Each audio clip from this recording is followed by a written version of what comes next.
Di era digital saat ini, kita hidup di zaman yang tidak pernah sepi.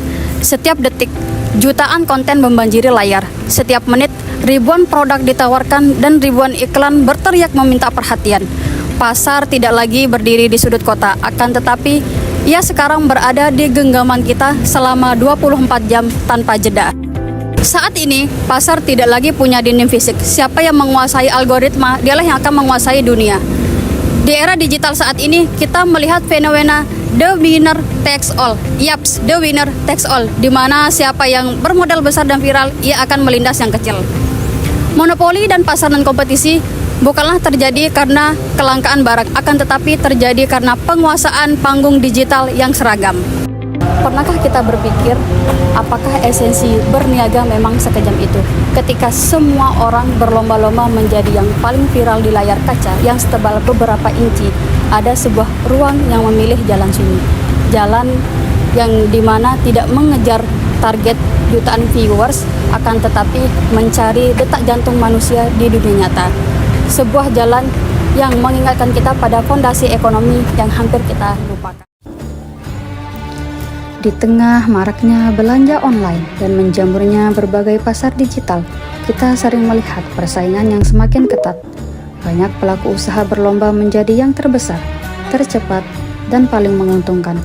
Namun, jika kita menengok sejarah Islam pada masa Khulafaur Rasyidin, pasar tidak hanya dipandang sebagai tempat mencari keuntungan, tetapi juga sebagai ruang membangun keadilan dan kesejahteraan bersama. Pada masa Khalifah Abu Bakar As-Siddiq dan Umar bin Khattab, pasar dijaga agar tetap sehat dan adil. Melalui pengawasan al-hisbah, praktik monopoli dan penimbunan dicegah agar setiap orang memiliki kesempatan yang sama untuk berkembang. Para sahabat memahami bahwa kekuatan ekonomi tidak lahir dari penguasaan segelintir orang, melainkan dari tumbuhnya banyak pelaku usaha yang saling menguatkan. Mereka menyeimbangkan keberhasilan ekonomi dengan nilai amanah, kejujuran, dan tanggung jawab sosial. Nilai tersebut masih sangat relevan di era digital saat ini. Kemajuan teknologi memang memudahkan transaksi, tetapi keberhasilan bisnis tidak cukup diukur dari besarnya omset. Bisnis yang bertahan adalah bisnis yang mampu membangun kepercayaan, memberikan manfaat, dan menghadirkan dampak positif bagi masyarakat. Ketika keuntungan menjadi tujuan utama tanpa memperhatikan nilai kemanusiaan, maka pasar kehilangan ruhnya sebagai sarana menciptakan kesejahteraan bersama. Disinilah semangat J2RT atau Global Gotong Royong Tetrapreneur menemukan maknanya.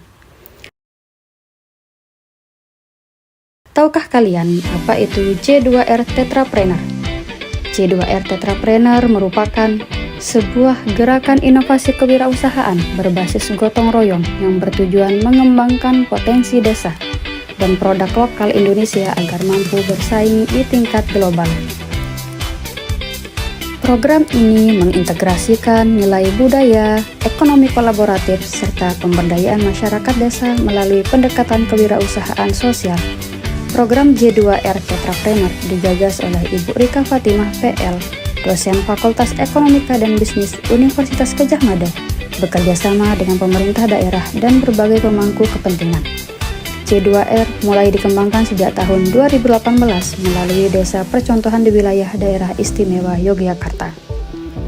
Model Tetrapreneur dalam J2R terdiri atas 4 pilar utama: Tetra 1, Chainpreneur; Tetra 2, Marketpreneur; Tetra 3, Qualitypreneur; Tetra 4, Brandpreneur. Dengan visi menjadi pemimpin kebaruan berbasis kearifan lokal dan gotong royong untuk menciptakan masyarakat yang berkelanjutan, tangguh, dan beradab, serta misi memartabatkan manusia sebagai sumber intelektual yang menghargai kekayaan alam dan budaya melalui pengembangan ekonomi berbasis kolaborasi dan budaya lokal. Visi misi J2R Tetrapreneur tersebut sejalan dengan visi Narasaristo, yakni memanusiakan manusia. Ekonomi tidak hanya berbicara tentang transaksi, tetapi juga tentang relasi, kepedulian, dan pemberdayaan. Dari Khulafaur Rasyidin kita belajar tentang keadilan, dari J2R Tetrapreneur kita belajar tentang gotong royong, dan dari Narasaristo kita diingatkan bahwa pusat dari setiap aktivitas ekonomi adalah manusia itu sendiri. Dari spirit Khulafaur Rasyidin, kita belajar bahwa pasar bukan sekedar ruang transaksi, tetapi ruang yang harus dijaga dengan keadilan, kejujuran, dan kemanusiaan. Ekonomi pada dasarnya tidak boleh memutus hubungan manusia, melainkan memperkuatnya. Semangat itu terasa relevan ketika kita melihat Yogyakarta hari ini. Jogja bukan hanya kota budaya, tetapi ruang hidup yang mempertemukan tradisi dan modernitas. Di tengah arus ekonomi digital dan industri kreatif yang terus tumbuh, Jogja masih menyimpan nilai yang khas, yakni kedekatan, kebersamaan, dan rasa saling menjaga. Di tengah perubahan itu, hadir ruang-ruang usaha yang tidak hanya berfokus pada transaksi, tetapi juga pada relasi. Salah satunya Narasa Resto, yang tidak sekedar melihat pelanggan sebagai angka, tetapi sebagai manusia yang perlu terhubung dan dihargai. Di titik ini, Narasa seperti menghidupkan kembali makna pasar yang dijaga dalam spirit Khulafaur Rasyidin, bahwa bisnis bukan hanya soal keuntungan, tetapi juga tentang kebermanfaatan dan kemanusiaan. Di Jogja, kita diingatkan bahwa kemajuan tidak harus menghilangkan rasa manusia, tetapi justru memperkuatnya. Kondisi saat ini, kita melihat banyak resto dan industri kuliner berlomba-lomba membakar uang demi mengejar viralitas. Mereka hidup dari cepatnya arus tren digital. Ketika algoritma berubah, perhatian publik bergeser dan tempat yang kemarin ramai bisa menjadi sepi dalam sekejap. Namun, ada pendekatan lain yang menawarkan keberlanjutan yang lebih kuat, yakni membangun manusia bukan sekedar membangun pasar. Disinilah, Narasa mengambil jalan yang berbeda. Dengan visi memanusiakan manusia, Narasa tidak melihat pelanggan sebagai angka penjualan atau statistik kunjungan, melainkan sebagai individu yang memiliki cerita, kebutuhan, dan potensi untuk bertumbuh bersama. Narasa percaya bahwa bisnis yang sehat lahir dari hubungan yang sehat. Karena itu, yang dibangun bukan hanya transaksi, tetapi juga rasa memiliki dan kebersamaan melalui komunitas. Pendekatan ini selaras dengan konsep marketpreneur. Seorang marketpreneur tidak hanya menjual produk kepada pasar yang sudah ada, akan tetapi menciptakan nilai yang membuat orang merasa terhubung. Pasar tidak dibangun melalui promosi yang agresif semata, melainkan melalui kepercayaan, pengalaman, dan hubungan yang bermakna. Ketika orang datang ke Narasa, mereka tidak hanya membeli makanan atau minuman, tetapi juga menjadi bagian dari sebuah ruang yang menghargai kemanusiaan. Lebih jauh lagi, Narasa juga mencerminkan semangat chainpreneur. Dalam konsep ini, keberhasilan bisnis tidak berhenti pada keuntungan satu pihak, tetapi menciptakan rantai manfaat yang saling terhubung, dari pemilik usaha, karyawan, komunitas, pemasok, hingga pelanggan. Semuanya tumbuh bersama dalam sebuah ekosistem yang saling menguatkan. Keuntungan tidak hanya diukur dari uang yang masuk, tetapi dari dampak positif yang dihasilkan bagi banyak orang. Dalam filosofi Jawa kuno mengatakan, tuna satak bati sanak, yang artinya rugi 1 peser tidak mengapa, asalkan mendapat saudara. Nilai inilah yang tampaknya hidup di Narasa. Yang ada filosofinya ya, untuk bersaudara dengan pembeli. Ya, jadi bahasa Jawanya tuno sata bati sana.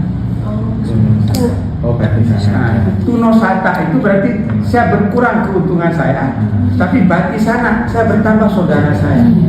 Artinya dia semua pembeli itu dianggap saudara. Nah, kalau di kita orang tourism, ini pembeli ini akan jadi repeater. Ya. Tourism butuh repeater. Orang datang lagi. Tapi jangan sekali datang, nggak datang lagi. Nah, untuk mendapat repeater, mesti kita menjadi itu konsep itu filosofi. Tuno sata bati sana. Artinya apa? Untuk bisa menjadi sana itu kan sama, senyum, datang lagi ya. Bagaimana? Gitu. Itu. Nah, sebenarnya itu sederhana loh. Rasulullah Shallallahu Alaihi Wasallam pernah bersabda, di antara tanda-tanda kiamat adalah semakin dekatnya pasar-pasar. Hadis riwayat Ahmad. Jika kita merenungkan hadis ini, kita akan menemukan relevansinya dengan kehidupan hari ini. Pasar tidak lagi dibatasi oleh jarak dan waktu. Melalui telepon genggam, seseorang dapat berbelanja, menjual, dan melakukan transaksi dengan siapapun dalam hitungan detik. pasar-pasar benar-benar menjadi semakin dekat. Namun, di balik kemudahan itu muncul sebuah pertanyaan besar. Ketika pasar semakin dekat, apakah manusia juga semakin dekat? Kenyataannya, kita sering menyaksikan hal yang sebaliknya. Transaksi semakin cepat, tetapi relasi sosial semakin renggang. Kita mengenal banyak produk, tetapi semakin sedikit mengenal orang-orang di sekitar kita. Di tengah realitas tersebut, Narasa menghadirkan pendekatan yang berbeda dengan visi memanusiakan manusia. Narasa tidak hanya membangun ruang bisnis, tetapi juga ruang kebersamaan, komunitas, dialog, dan kolaborasi menjadi bagian penting dari perjalanan yang dibangun. Apa yang dilakukan Narasa menunjukkan bahwa pasar tidak harus menjadi tempat persaingan yang dingin, tetapi dapat menjadi ruang yang menghubungkan manusia dengan manusia lainnya. Semangat ini sejalan dengan C2R Tetrapreneur. Ketika dunia semakin individualistis, C2R Tetrapreneur mengingatkan pentingnya bergerak bersama. Ketika banyak orang berlomba menguasai pasar, C2R Tetrapreneur mengajak membangun ekosistem yang saling menguatkan. Dan ketika teknologi membuat transaksi semakin mudah, Narasa membuktikan bahwa sentuhan kemanusiaan tetap menjadi nilai yang tidak tergantikan. Dalam perspektif manajemen syariah, keberhasilan tidak hanya diukur dari keuntungan.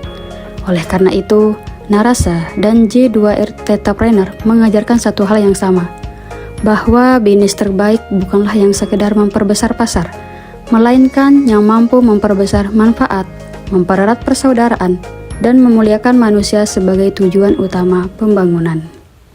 Lantas, bagaimanakah idealnya kegiatan ekonomi dalam Islam? Islam tidak pernah melarang kita mencari keuntungan materi. Namun, Islam meletakkan keberkahan dan persaudaraan di atas segalanya.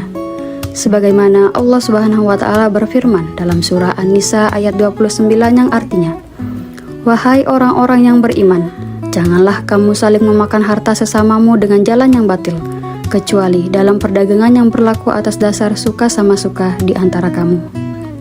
Suka sama suka tidak akan lahir dari transaksi yang manipulatif atau algoritma yang memaksa.